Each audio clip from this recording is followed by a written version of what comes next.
کہانی شریک حیات پارٹ 1 آواز کون بٹ۔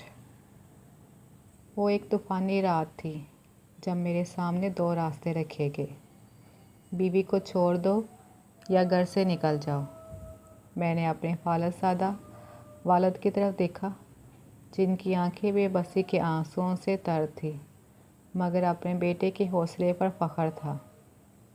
ان کے ٹمٹماتے چہرے اور آنکھوں کی چمک مجھے بتا رہی تھی کہ مرد بن کے جیو، اور مرد اپنی شریک حیات کو اکیلا نہیں چھوڑتا۔ میری بیوی ایک کونے میں سہمی ہوئی کھڑی میری طرف ملتجی نظروں سے دیکھ رہی تھی۔ میں نے ایک نظر سب پر ڈالی، اپنی بیوی کا ہاتھ پکڑا اور گھر سے نکل آیا۔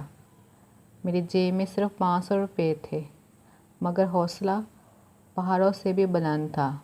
یہ حوصلہ اس رات مجھ میں کہاں سے آ گیا نہیں جانتا، مگر اتنا جانتا ہوں کہ اس رات میں دنیا کی ہر طاقت سے ٹکرا سکتا تھا۔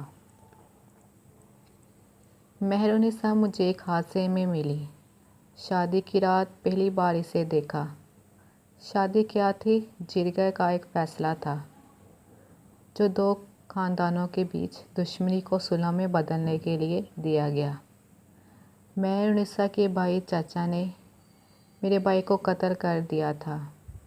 وہ تو جیل چلا گیا، مگر دشمنی دونوں طرف بن گئی۔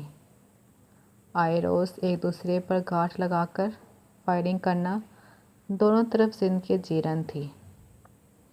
جرگہ کے دونوں خاندانوں کے درمیان فیصلہ دیا کہ قاتل کے گھر کی لڑکی مقتول کے گھر کے کسی لڑکے سے بیاہ دی جائے، اور قرہ میرے نام نکلا کیونکہ میں سب سے چھوٹا تھا، 3rd ایئر کا اسٹوڈنٹ تھا۔ میرے پاس انکار کرنے کی یا احتجاج کرنے کی کوئی گنجائش نہ تھی۔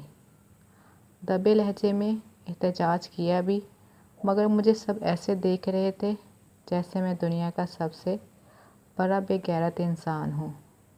گھر میں خوشیاں منائی جا رہی تھی کہ دشمن کو منہ کی کھانی پڑ رہی ہے۔ ان کی عورت ہمارے گھر آئے گی۔ اب وہ ساری عمر ہمارے سامنے آنکھ اٹھا کر بات نہیں کر سکتے۔ جہالت اور کسے کہتے ہیں؟ غیرت کے نام پر قتل کرتے ہیں اور صلح کے نام پر عورت کو بھیڑ بکریوں کی طرح انا کی بھیڑ چڑھا دیتے ہیں۔